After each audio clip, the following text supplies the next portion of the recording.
I grew up in Texas in the Bible Belt, and where everyone kind of went to church every Sunday, and it was a great, it's a great scene. It was a great experience, but it just didn't, it didn't really create the power that you would expect from something that's so powerful. And when I moved to California from Texas, I immediately realized that, everybody called themselves a Christian, but it was really hard to find someone that I really believed that title matched the life that they had. And by far, I was the one that was the worst, in my mind, of someone who called themselves a Christian and didn't have the life to add up behind that. And so I guess I didn't like that. I didn't like situations where things were said they were one thing and then they're actually another thing. And so having gone to California, I realized that, maybe I was a Christian, maybe I wasn't, but certainly people that didn't call themselves anything knew more about the Bible, more about God, more about, in this case, religion than I did. And it just kind of made me take a step back and really review like what in the world I believed. And as a result of that, I really didn't have much of a foundation. And so I just started doing whatever felt good, whether it be drugs, whether it be alcohol.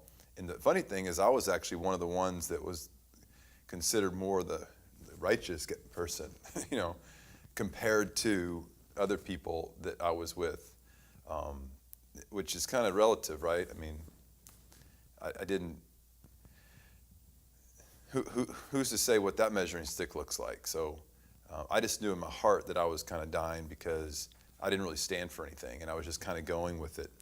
And I found myself in the film industry. I found myself graduating from a top film school in the world. I found myself being an athlete at a Division I school, and all these things that you're supposed to do, and then still really doing nothing in terms of building my confidence.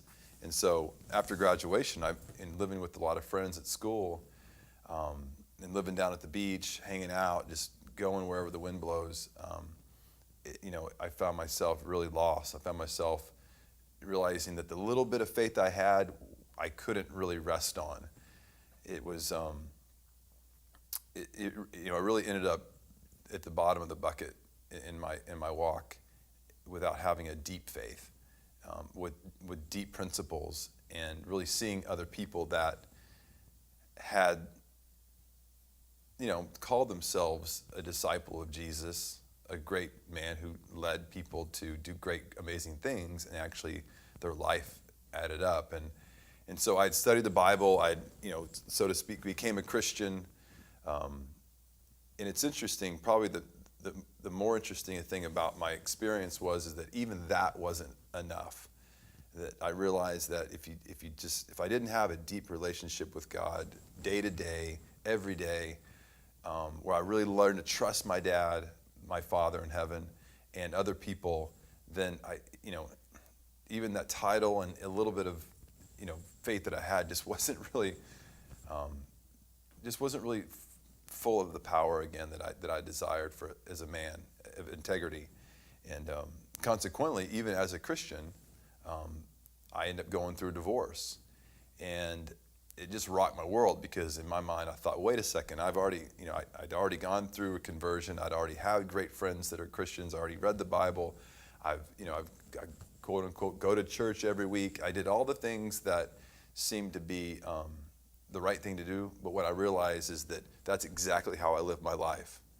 I had gone to school where I was supposed to go. I had played the sports I was supposed to play. I had hung out with the people I was supposed to hang out with. And again, that was the exact same thing that happened to me in my faith, that I read the Bible the way I was supposed to, that I hung out with the people I was supposed to hang out with, and did the things I was supposed to do to have that power in my life. And even that didn't pan out well. And that's, in a marriage, my faith, it's like a golfer he's a good golfer at his country club. He can go out and shoot 72, 75. He can win the club championship. But if you put that same golfer in a big tournament, like the Masters, you'll find it real fast if his swing is good. because he'll fall apart, because he's not built for that kind of stress. And it took going through a marriage that failed, all my controlling ways, all my desires to make things the way I think they're supposed to look like, they all failed. Yeah, and of course we both had our own problems, but for me, from my perspective, it was my faith wasn't deep to the point where I really loved Jesus more than anything, that I loved God more than anything, and that I didn't need anything. I didn't need to do everything right. I didn't need to be perfect. I didn't need all these things. I just needed a relationship with God where I prayed and I got up in the morning and I communed with him, and that's enough. It didn't even have to be good. It didn't have to result in great things. It just meant that I knew in my heart that my dad in heaven loved me, and that I'm good, that I don't need all that. And so going through a divorce was hard, because that was not supposed to happen to a Christian. And it's at that point that I faced down to the point where I didn't know if I was going to live. I had so much stress. I had so much anxiety. I'd lost my family, my daughter, even my dog. I mean, everything. It just turned into this nightmare. And I think at one point during that experience, when everything had fallen apart, I lost every dime I had. I lost my car, or in this case, my truck. I lost my truck. I lost my marriage, my wife. That perfect story that I was writing for myself as a Christian now, it made me realize, like, wait a minute, there's another story here that I don't even know yet, that is unfolding, and that if I just hold on long enough, maybe I'll get a chance to see what God's doing with me. Because otherwise, I could have just died. I was completely depressed. I was completely broken. And again, you would have thought that would have happened before I became a Christian. And it did to some extent, but not like this. The pain was excruciating. But through time and through my relationships with my close friends and just peeling back the mask, pulling off the mask, I realized that I had so much more to work with and so much more that I need to learn. And come to find out after a few years, I realized, like, wait a minute, there's a lot of people that are going through divorce. There's a lot of people that were supposed to have the perfect life because they committed themselves to a great cause and find out themselves also on the floor. And I realized that I needed, as a man, to help other people come to know how to get through crisis, how to get through their life and struggles with God the way that Jesus did. That didn't feel good. It didn't look good. It wasn't popular. And even though I hate divorce, I would never recommend it. And it's not God's plan. I started to realize, like, wait a minute, I can begin to use this pain and this wound for other men that otherwise be afraid to get honest and get open and get connected, and really realize, like, wait a minute, it's not about the car, it's not about the money, it's not about the girl, it's none of that. It's just about you and God having a relationship and getting through your day sometimes, every minute sometimes, every second sometimes, just getting through and feeling that peace within yourself that he loves you. And God does love us, and as a part of that ministry, and now starting a divorce care ministry, I quickly realized that the reason why God hated divorce was because it really hurts the children. And so now it's been able to kind of evolve into a ministry to help children. And this is our first session this year that we started divorce care for kids. And we had 12 kids in, and these kids are between 5 and 12 years old, and none of them have a clue. They're all angry. They're all pissed. They're all frustrated. They're all trying to figure out, like, where's my dad? Most of them, their dads have left or jammed or have isolated away from them. And these kids are looking for help. They're looking for a father. And all I can do is lead them to God. I can just share with them what happened to me and then how I felt that absence, and how putting on the masks and lying about how you truly feel and trying to play this religious game or this worldly game or all the games we play don't work, and that the only hope we can have is just to be completely honest, let people know exactly how we feel, respect people for what they feel, and let God slowly work on you. And for me, that's it's not glamorous. It's not always fun. I can be, a lot of times I find myself really depressed and sad and really longing and angry that things didn't work out the way I wanted them to.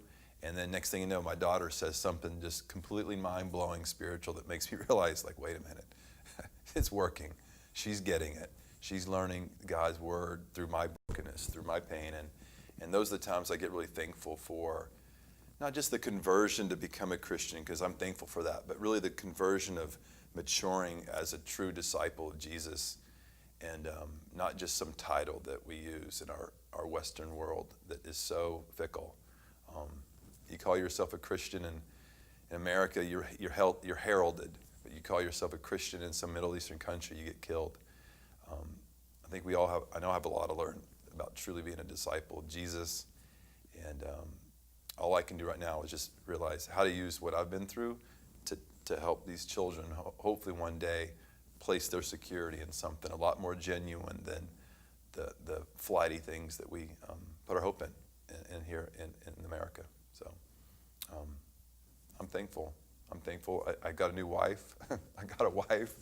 She's pregnant, and I'm blown away by God's mercy. Some days I feel like I ripped God off, and like, how did I end up here with this amazing life? And it was just because of his grace. It had nothing to do with, nothing I have was because of my greatness. It was only because he had a plan for me, and I held on long enough to see what it was. My journey to God began almost 21 years ago. I'm originally a native of Chicago. I jumped in my automobile in the winter of '92, and I headed west and got to Los Angeles without knowing really anybody. My state of mind there spiritually, or prior to that, was I had lived a life of wine, women, and song, sex, drugs, and rock and roll. I thought I found God shortly after that, spent several years church hopping, trying to figure out God, and would have called myself a religious person.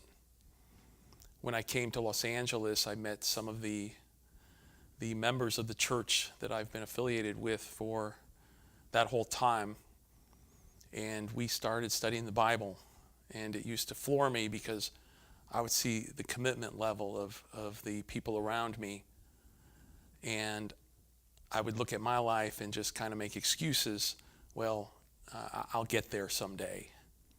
But little did I know that it was really through the scriptures, and what these men and women had was really the Spirit of God.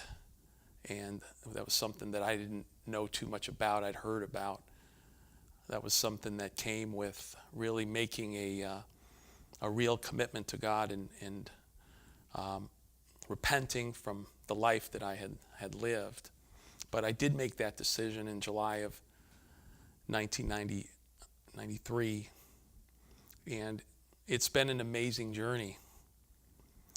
It was only a couple years after that I'd actually gotten married, gone into full-time ministry, had a couple kids, was living life to the fullest. But my journey with God has not always been a bowl of cherries, because right around early 2002, we had come out of working in the full-time ministry, and it was a few years after that my wife of 13 years, after having 3 children, actually divorced me. And that was a very brutal time in my life. The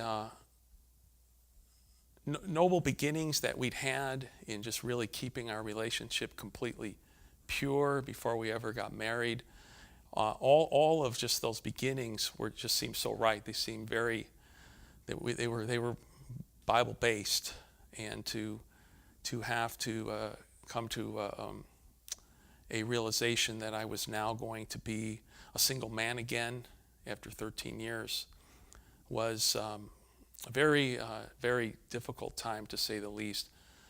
At the time, I'd had a 10-year-old, a 7-year-old, and a 2-year-old. If that were the only thing going on, that would have been better. But at the time, the industry that I'd been in, the mortgage industry, was collapsing in 2008, 2009. And I was losing everything. Everything stopped financially.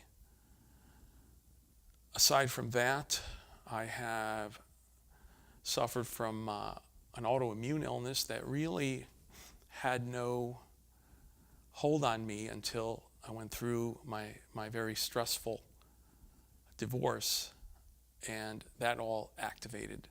So usually when people go through any one of those things, a divorce or a financial loss or health challenges, any one of those can be very traumatic. But to go through all three of them at the same time was beyond what I could ever thought I could handle. For the first time in my life, in 2009, I got to a point emotionally, because I was at the lowest point I'd ever been.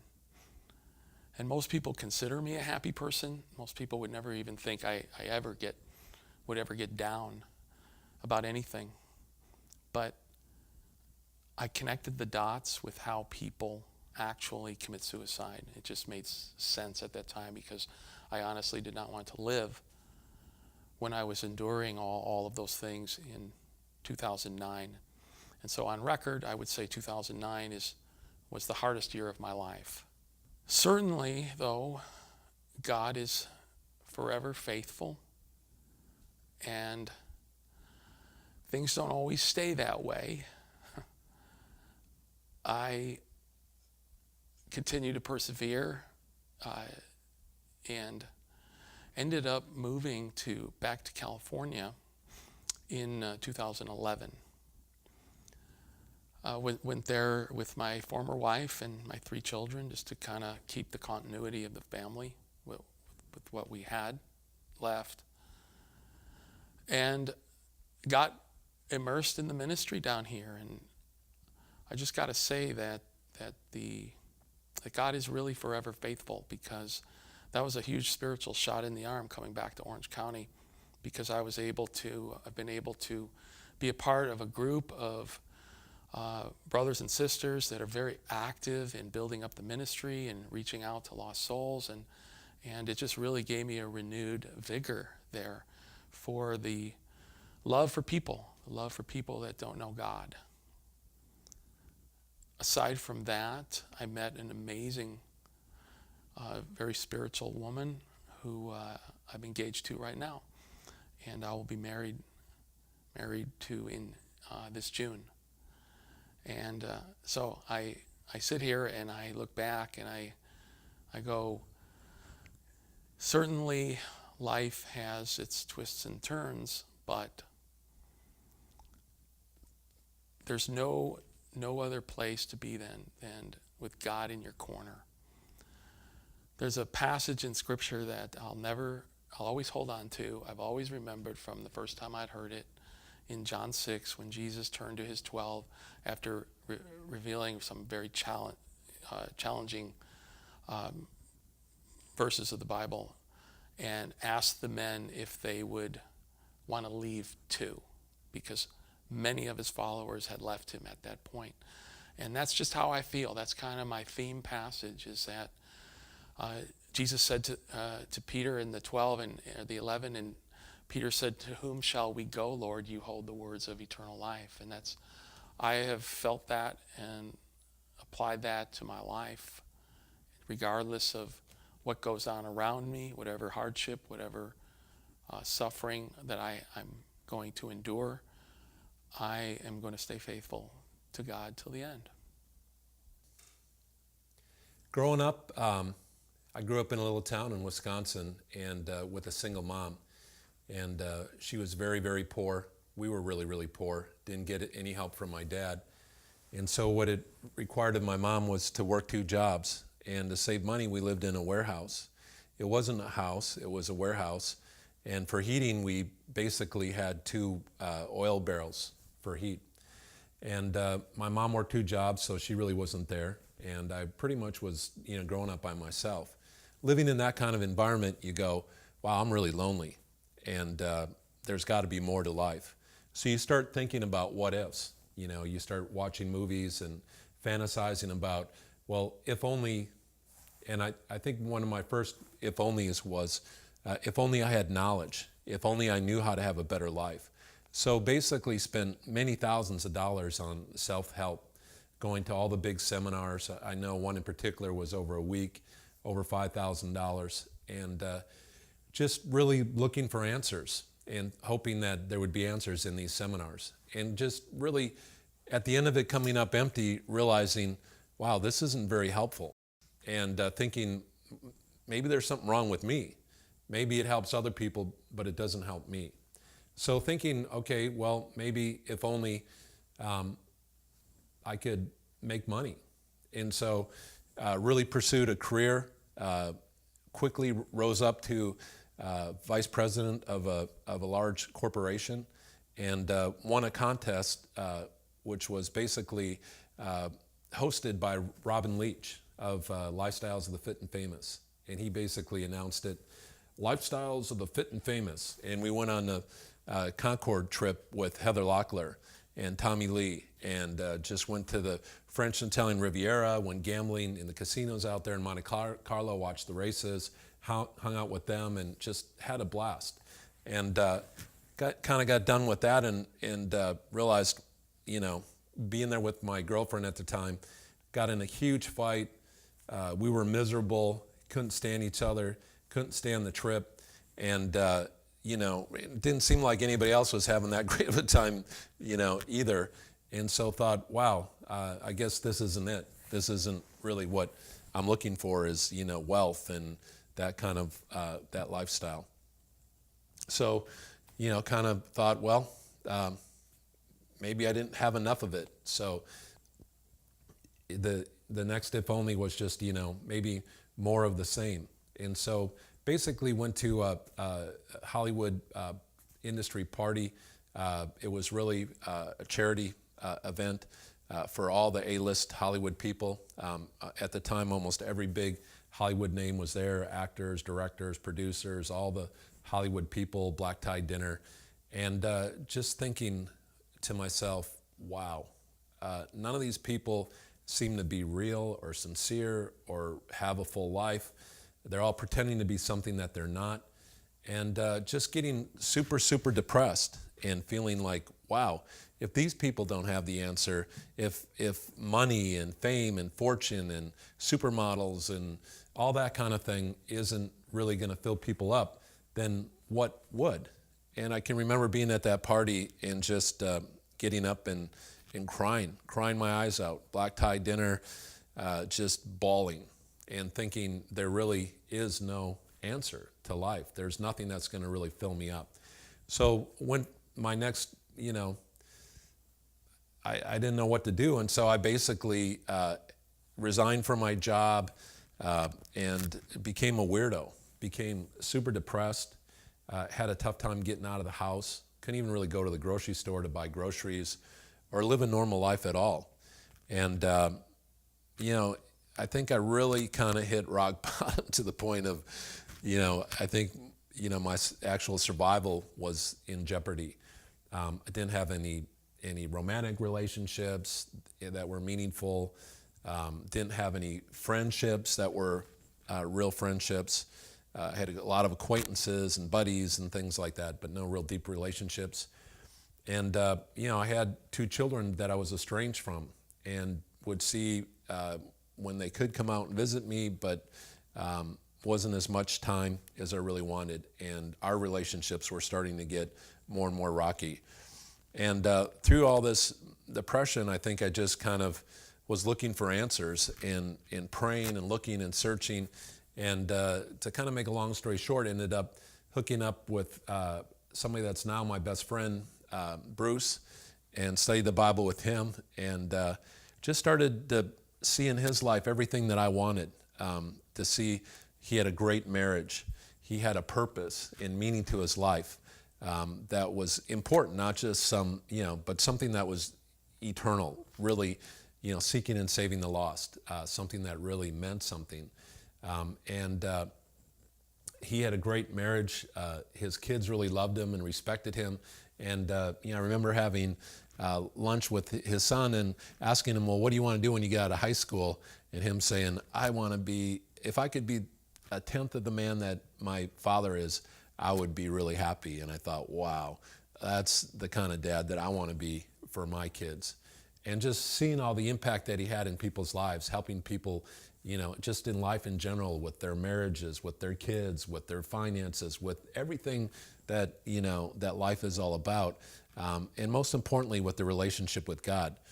And I quickly found out that, that the only if only that really matters is what Solomon being at the time the wisest man on earth, one of the richest men on earth, having everything and going through this kind of experiment of what's the meaning of life and feeling meaningless. He couldn't get satisfaction out of anything, not out of a job, not out of money, not out of things, not out of pleasure. And kind of at the end of it comes to the conclusion that that really everything is meaningless. The only thing that has any meaning is to fear God and to obey his commands. And that's the whole purpose of mankind. And to me, what that means is to have a relationship with God, to love him, to another one of my favorite scriptures is Ezekiel 16, where God finds us kind of kicking around in our blood when we're born, abandoned, rejected, full of dirt and filth and muck and mire and not wanted by anybody. And he embraces us and he cleans us off and he gives us, puts our feet on a rock and puts a robe on our back and a ring on our finger and gives us the finest things. And he makes a commitment to us, a covenant to us, a marriage to us. And so to me, out of all the if-onlys that I searched out and all the if-onlys that Solomon searched out and all the if-onlys that everybody that I've known has searched out, the only one that has meaning and fulfillment is God. He puts a hole in our heart, in our lives, that only he can fill.